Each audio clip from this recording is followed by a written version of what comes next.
All right, hello everybody, and welcome back. I'm excited that you've chosen to join us online and be part of our service in this way. I know it's not the most ideal way to do church together, but for now, during these times, it's the best way that we have. And so we hope that it's a blessing to you and an encouragement to you in your faith. Just as a reminder, last week I started a little mini-series in honor of Mother's Day and of women, talking about mothers of the faith.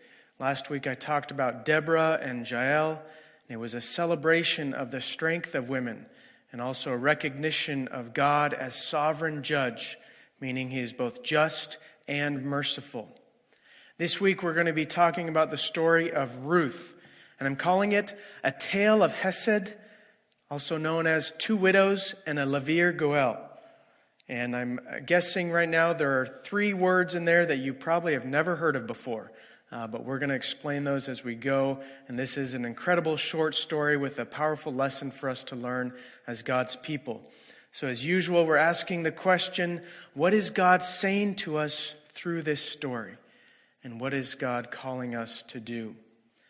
Before we get going with the story, let me give you a little bit of background. There are a handful of things I feel like I need to explain so that we'll better understand the story. First of all, the book of Ruth immediately follows the book of Judges, and it precedes 1 Samuel. It's part of the historical books. Basically, it's a historical short story. And in verse 1 of Ruth, it tells us that it takes place during the time of the judges, when the judges judged. And remember, this was a time of incredible sin and rebellion by Israel, where everyone was doing what they saw fit in their own eyes, whatever they wanted to be doing. And it was also a time of a lot of hardship and persecution, particularly from enemy nations. And this was due to that cycle of apostasy that we talked about last week. Ruth, however, shines as this beacon of light in the middle of these dark times. And it's a great reminder to Israel of the ways that they should behave. This book was used as part of the hagiographa in Israel and Hebrew culture, read at the festivals, and particularly the festival of Pentecost. And so it's something that Israel reminded themselves of every year. Some of the other cultural things you need to know about, there are a handful of laws that happen in this book that if you don't know what they are, you won't know exactly what's going on. And during the time of the judges, the people weren't necessarily following the laws very well. Oftentimes they felt like some of the laws in the Torah were more like recommendations or just kind of these ethical suggestions. And so some of these laws that we see in the book today are gleaning. Gleaning was this special law, we see it in Leviticus 19, that said that farmers or landowners were required to leave any grain or crops that had fallen to the ground. Any grain or crops that had fallen off of the vine or off of the plants were to be left on the ground so that people in the community who were poor could come along later and collect it as provision for them. So this was a special law providing for those who are down on their luck. It still expected them to come out and work in some way to collect the grain and then thresh the grain, but it was a provision for them by the farmers. Another law that we'll see today is the law of the Goel or Goel. And this Goel was a family redeemer or protector. And so what the law said was that if someone in your family was destitute and poor, as the next of kin, as a family member, you had the right and the responsibility to buy back the land that they owned. So if they were too poor and their crops had failed or something, you could buy the land from them as a way to provide money for them. And then you could till the land and own the land until they were able to come and buy the land back. So it's kind of like a pawn shop amongst family members where you could buy this land or rent it for a little while to give them some income. And then when they got back on their feet, they would come back and buy the land back from you. Again, it was another way to practice solidarity and have a collective responsibility to care for the poor. And then a third law that we're going to look at today is the law of the Levir or the Levirate. And this law required a next of kin, a male, to perform a levirate marriage in the case of a husband and wife where the husband died before the wife was able to have kids.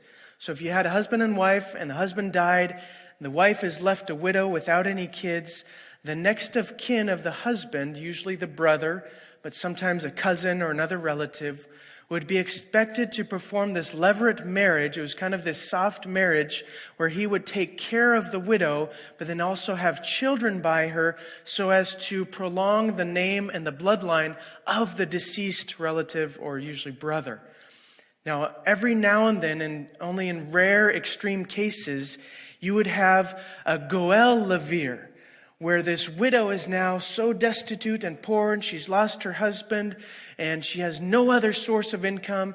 And so a lavir goel would now buy back the land as well as have this kind of marriage with the widow so as to provide for her care and protection and also to prolong the line and the name of the deceased relative.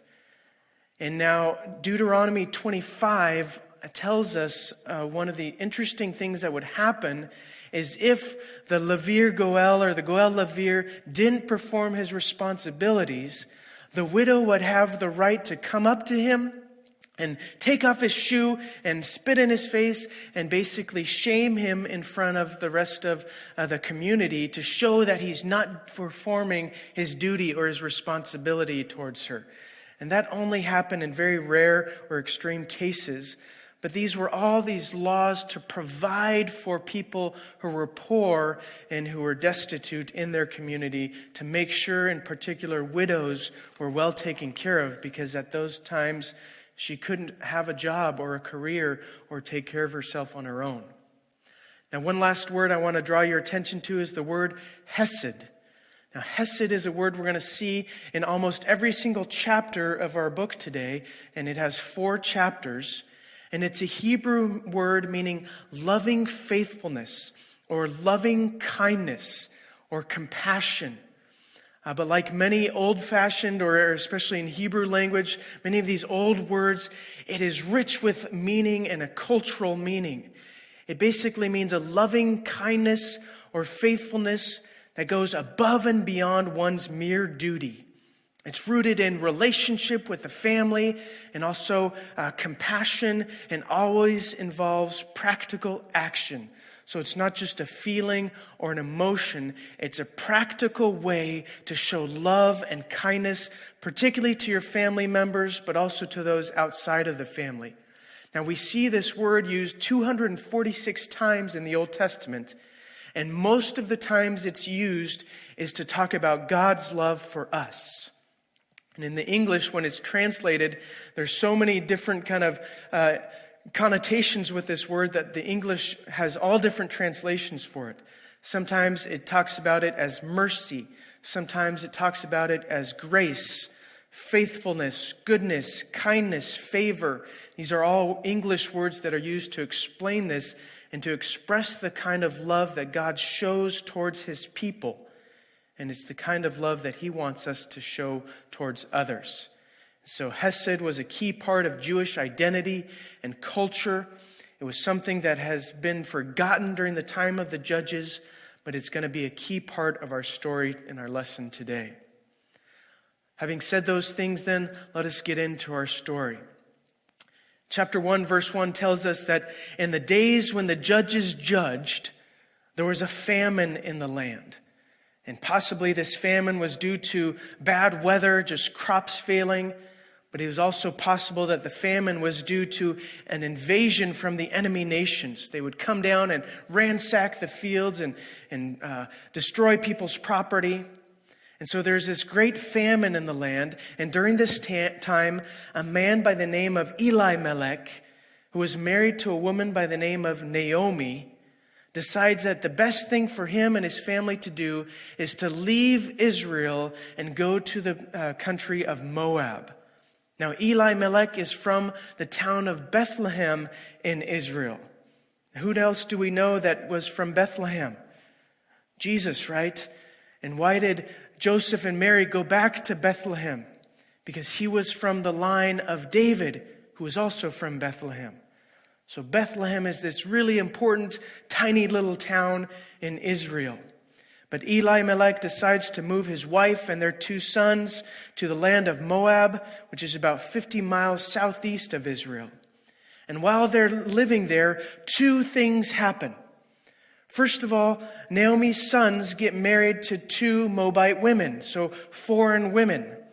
One of them is named Orpah, and the other goes by the name of Ruth.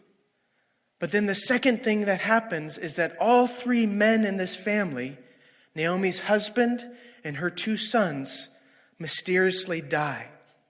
And the book doesn't tell us why they die.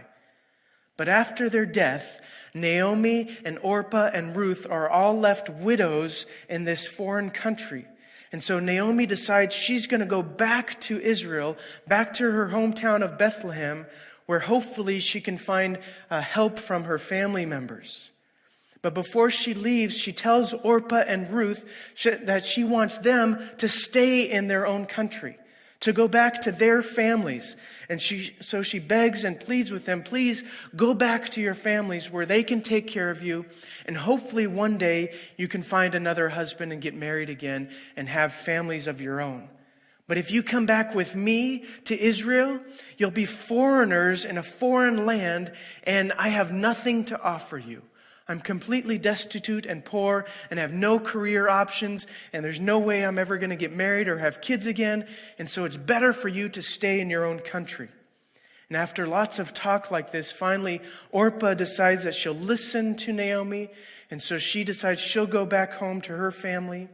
But it says that Ruth clings to Naomi. And this word to cling is sometimes translated to cleave. It's a verb that is often used to talk about marriages. In other words, Ruth here is saying, I am deeply committed to you. She's making a promise to Naomi to stay with her till the end. In fact, she says, where you go, I will go. And where you stay, I will stay. Your people will be my people, and your God will be my God. And may the Lord deal with me, be it ever so severely, if anything but death separates you and me. So she makes this big promise here to stand by and be with Naomi till the very end. Right about this time, Naomi prays a prayer over Ruth and Orpah, saying, may the Lord show kindness or hesed to you, as you have shown hesed to me. So then the 2, Naomi and Ruth, travel back to Bethlehem, and the first chapter ends with this dramatic scene of the women of the town coming out to Naomi, mourning over her, grieving over her losses. And Naomi says, no longer should you call me Naomi, which means pleasant. Instead, call me Mara, which means bitter, because I went away full, but the Lord has brought me back empty-handed. She's extremely destitute and devastated. From there, we go on to chapter 2. And in chapter 2, they've spent some time now in Bethlehem again, but they have no way of supporting themselves. So Ruth comes to Naomi one day and says, hey, why don't I go out to the fields to glean, to try and gather crops that have been left behind by the farmers? And Naomi says, that sounds like a great idea. Go ahead and do that. So Ruth goes out, and the first field she finds, she happens upon this field that is owned by the man by the name of Boaz. And when Boaz sees her gleaning, he starts to ask around, and he says, who is this young woman here? And the workers tell him, oh, she's the relative or the daughter-in-law of Naomi.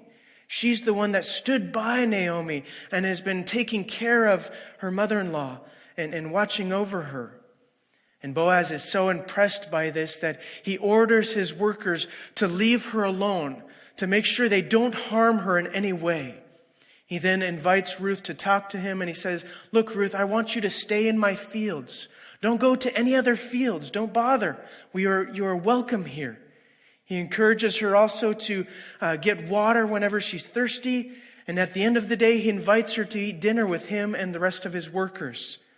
And so at the end of the day, Ruth has had her fill of food, and she brings not only a bag of grain with her, almost 30 pounds worth, but she also brings leftovers from her dinner back to Naomi.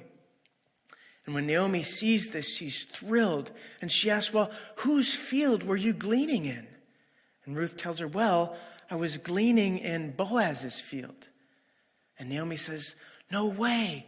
That guy's one of my relatives. He's a Goel for us. He's one that could protect and redeem us if we ever have need. Naomi then calls out in prayer and says, the Lord bless Boaz, for he has not stopped showing his hesed to the living and to the dead. So she praises God for Boaz's kindness and loving compassion. We then go on to the next chapter. And in chapter 3, several weeks have passed where Ruth has been gleaning in the fields of Boaz. And one day Naomi comes to Ruth and tells her, you know what? It's not right for you to remain single. You're an attractive young woman. You should have a husband and a family. And like all good matchmakers, she starts to say, what about that guy Boaz? You know, he's a nice guy. He's an eligible bachelor, even though he's a little bit older than you. You know, he's a man of wealth and honor, and he's been so kind to us. Maybe he would consider not just being this Goel, this protector, but maybe he would consider being a Lavir, this guy who would marry you as our next of kin and then have children by you so that the name of your husband and my husband can live on.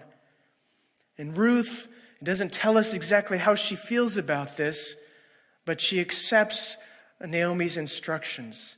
And she says, okay, what do you want me to do? So Naomi says, well, how about today, instead of going out to work and getting all dirty and sweaty, how about you stay at home today and get yourself all prettied up? Take a shower and bathe and then pour on some perfume and oil and put on your prettiest dress and get yourself all dolled up. And then tonight, after the men are done working and they've eaten their fill and they lay down to go to sleep, I want you to lay down at the foot of Boaz's bed and uncover his feet. And this is a sign and a symbol of supplication that shows that you have something to ask of him, and yet you are placing yourself at his feet as a humble servant before him. And then do whatever he says. And so Ruth agrees to do this. She gets all dressed up. And that night she goes out. And after the men have all laid down and got to sleep, she comes to the foot of Boaz's bed and uncovers his feet and lays down. And a couple hours later, in the middle of the night, Boaz wakes up, probably because his feet are cold. And he asks her, what are you doing here? And she says, would you please cover me with a corner of your blanket? Or would you cover me with your wings? Really what she's asking is that he would marry her and perform this levirate duty for her. And at first Boaz says, well, I would love to do that, but there's another Lavir Goel, another family member who is actually first in line. And if we were to get married, he might come later and insist on his rights and then take your land from you, and then you would be left with nothing. So instead of doing this right away, why don't you stay here tonight to be safe and protected, but then tomorrow let me go out and talk to this guy. And so sure enough, that's what Ruth does. She spends the night there and then wakes up early in the morning before anybody else has woken up. And she goes home and tells Naomi the good news. And Naomi says, watch, I bet you he will not rest until this is accomplished. And sure enough, we then go into chapter 4. And in chapter 4, Boaz goes out to the city gate or the town gate. And this is where all of the official business was taken care of for Bethlehem. And he sits at the town gate and he waits. And finally, this other relative, the more immediate Lavir Goel, the kinsman redeemer, shows up. And Boaz gathers some witnesses, some of the other elders. And he begins talking to this guy and he says, hey, you may have heard that one of our relatives, Naomi, is back in town and her husband has died. And so she's extremely poor and she wants to sell her land so that she'll have an income. He says, I would love to buy this land from her, but you're the next in line. So would you be willing to buy that land from her to help her out? And the kinsman redeemer listens to this and he goes, hey, that sounds like a pretty good deal. I would buy this land and all I would have to do is take care of this little old woman who's probably going to die pretty soon. And then I get the land for myself and my family gets to keep it forever. And so he says, yes, I'll do that. But then Boaz says, okay, but there's another caveat to this deal. Because Naomi didn't just come by herself, she came with her daughter-in-law, Ruth. And so if you take this property, then really you should also take Ruth as your levirate wife, so that you could then produce children by her and help their family out in this way. When the guy hears this, he's like, oh no, now it's not such a good deal. Because now not only am I having to take care of this old woman, I'm having to take care of a young woman. And not only that, but I'm supposed to take her as my wife. And when she has kids, then they inherit the land and my family's left with nothing. So he says, no, I don't want to do this. And he then takes off his shoe and gives it to Boaz. And this is a sign that he's giving up his right and his responsibility to do this, and that he's sealing the deal and giving Boaz the right to do these things. And so Boaz, in front of all these witnesses, says, all right, you guys have seen that we've made this deal. Naomi and Ruth and their property are now mine to take care of. The story then ends by telling us that he goes back and he marries Ruth. And in time, she gives birth to a son by the name of Obed. And the story ends with two last things. The first is that these women of the town are coming around Naomi once more, praising God for his hesed and his kindness shown to her, and blessing her and providing her with a kinsman redeemer in Boaz and a grandson in Obed. And then the story ends with one more thing. It provides us a genealogy that shows that from this line, from this family, is the birth of King David. And so it's this amazing story of how God prospers and blesses Boaz, Ruth, and Naomi, rewarding their kindness and faithfulness by having them take a central part in the redemption story of Israel, which leads to King David's birth and his reign. And for us as Christians, we also know that this leads to the birth of Jesus through the line of Joseph and Mary. So really, this story for us is a story about Hesed. It's about this loving faithfulness and kindness and compassion that goes above and beyond one's mere duty or the requirements of the law. It's a story about Ruth's Hesed, her devotion and love to her mother-in-law, Naomi, going above and beyond the typical duties required of a daughter-in-law. How she stuck with Naomi, leaving behind her own family in her home country. How she was willing to work in the fields, suffering the shame and humiliation of poverty, as well as the dangers from harvesters and other men. How she was willing to follow Naomi's directions and ask for Boaz's hand in marriage, risking her own reputation, choosing to marry an older man that maybe she didn't even love for the sake of preserving Naomi's family line and name. It's also a story about Boaz's Hesed, the way he shows care and concern for Ruth, gleaning in his fields, ordering her protection, providing extra grain for her, inviting her to eat and drink with the workers, the way he shows compassion and mercy to her and welcoming her as his levirate wife. And not only that, but then protecting her dignity and honor. And lastly, how he manipulates the situation with the other kinsman redeemer to make sure that Ruth and her family line keep their property and it's not stolen from them by another relative. Lastly, this is a story about God's Hesed, the way God provides and cares for Naomi and Ruth and even Boaz throughout the whole story. Providing Naomi with a daughter-in-law who's willing to stand by her side, causing Ruth to just happen upon Boaz's field and then having him just happen to look up and see her and show compassion on her. touching Boaz's heart and moving him to show compassion and mercy towards Ruth and Naomi. And how he blesses all of them through the son Obed, and then the grandson of David. And then ultimately, it's God's hesed to us in providing a Redeemer in Jesus Christ.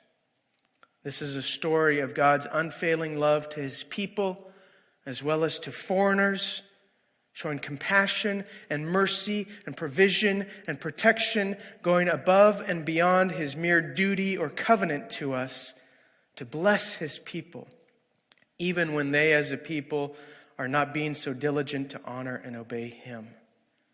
So ultimately, this is a lesson for us, to teach us the meaning of hesed, this selfless, self-sacrificing, above and beyond kindness, faithfulness, and love.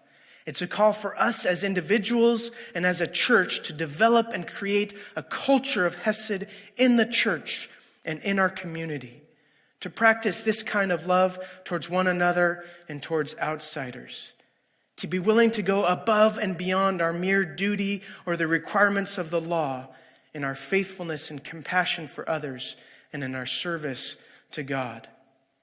It starts by thinking of others first, putting their needs ahead and above of our own. Philippians 2:4 says, each of you should look not only to your own interests, but also to the interests of others, taking the very attitude that Jesus had. We have a very kind and loving church that shows great moments of tremendous generosity. When I think of hesed, I think of people like the Phaleys going above and beyond to minister to us and care for us, attending every single event we have, hosting the door at our Halloween night and serving on our Easter festival. I think of the Edie Ties who go above and beyond caring for the people in our community, visiting people and serving communion with people and helping them. I think of the Garys and the Jerrys who have been faithfully committed to changing our sign and taking care of the grounds and blowing pine needles off of our parking lot. I think of the Clarices. I think of the Benhams. I think of the Shaws.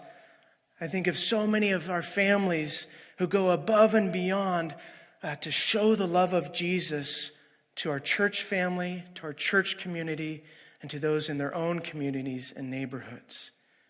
But that doesn't mean we don't have room to grow. There's always more improvements that we can make. And so if we want to be a community that practices true hesed, that shows this love and faithfulness and compassion that goes above and beyond, what else can we be doing? Some things that I thought of, I think our church could do better at just showing up to events. When we have these special events, when we do these special meetings or projects, we need more of our community to show up. And it has nothing to do whether that event interests you or not. It has everything to do with being part of the community and supporting the mission and the vision of our church. I think of other examples such as going above and beyond in our tithe, not just giving the 10% to the church like the law requires, but going above and beyond to give to the partner ministries that our church supports. Places like Vision House, like we learned a couple weeks ago, the Casa Providencia and Pastor Indra and the missionaries that we support. Just this week, I got a call from Vision House saying that they're facing a $400,000 shortfall. They were supposed to have a brunch sometime in May, and I think Doug Baldwin was supposed to be their guest speaker, and so they would have expected to receive huge donations there. But they weren't able to do that. And so now they're asking for partners and ministry help to give donations. And they said that at this time there's a matching grant that will match up to $75,000, and they expect another matching grant to happen soon. And we have until the end of May to donate to Vision House to help them. This is a time for us to practice hesed, to go above and beyond our regular duty. I think of opportunities outside the church, to host our cider squeezes, to reach out to your neighbors, to invite them to church, but also just to be a friend and a good neighbor, Going above and beyond is the neighbors that pick up trash when it's not theirs, who join the HOA just because nobody else is willing to, or who are part of the PTA in our schools because nobody else is willing to. This is the kind of culture that we need to develop as our church to be able to reach our neighbors and the people around us with the good news of Jesus. And I recognize during this time, we don't have as many opportunities to serve in church or even outside of church because we're supposed to be quarantined. But this is a great time to connect with people, to reach out to them through phone calls and emails. Don't just wait and expect people to do that for you. Don't just wait and expect the church to do that for you. Instead, be proactive in doing that for others. We need to be asking not so much, what can my church do for me, but what can I do to help my church? We need to be asking not so much, what can my government do for me, but what can I do to help my community and my state? Hesed is all about going above and beyond and showing kindness and love towards others. But at the end of the day, the story of Ruth and Naomi and Boaz is a story of Christ and the church. Just as Ruth sacrifices herself for Naomi, so does Christ sacrifice himself for us, sticking by our side even when we have nothing to offer him. Just as Boaz goes to great lengths to redeem Ruth, so does Jesus go to the utmost lengths to redeem us, offering his protection and provision, his forgiveness, his love, and his mercy to us. And in turn, he asks us and calls us to practice that same kind of Hesed love with others. As we close, I want to give you two quotes that I was reading this week. The first one says, "Our lives are infused with the Hesed we experience from God, thereby creating new relationships with those around us as his goodness pours through us onto others." It's the idea that we take what we have received from God and pour it out onto others. The second quote says, "Our faith, our ordinary lives, our decisions too, are part of God's providential and gracious care. We today are part of the covenant family. We share in an interconnectedness of family life from Ruth's time until now. So may we, like Ruth, pledge our willing and loving obedience in response to God's gracious invitation to enjoy our place under the refuge of his wings. God has so graciously cared for us. May we turn around and pour out that grace and love and hesed onto those around us. I encourage all of us to continue to grow in this, that our church would continue to be a church that practices this kind of selfless love for others. Thank you for being with us at this time. Would you please join me now as we pray? Jesus, I thank you for this story. I thank you, Lord, for the incredible kindness and love that you have shown towards us. And I thank you, Lord, for all the different ways that we have seen that love exemplified and typified and practiced in our church. Thank you for all of our families and our members who do this on a regular basis. I just pray today, Lord, that you would help us to continue to do that. Help us to continue to grow, to not think of ourselves first, but instead to think of others first. To think of the good of the whole first. To think of ways that we could bless and contribute to our church. And to think of ways that we could bless and contribute and reach out to our neighbors and the people around us. Help us to be this kind of people, Lord. And we thank you once again for your love. At this time, please join me in praying the Lord's Prayer. Our Father in heaven, hallowed be your name. Your kingdom come, your will be done, on earth as it is in heaven. Give us today our daily bread, and forgive us our sins, as we forgive those who sin against us. Lead us not into temptation, but deliver us from evil. For yours is the kingdom, and the power, and the glory forever. Amen.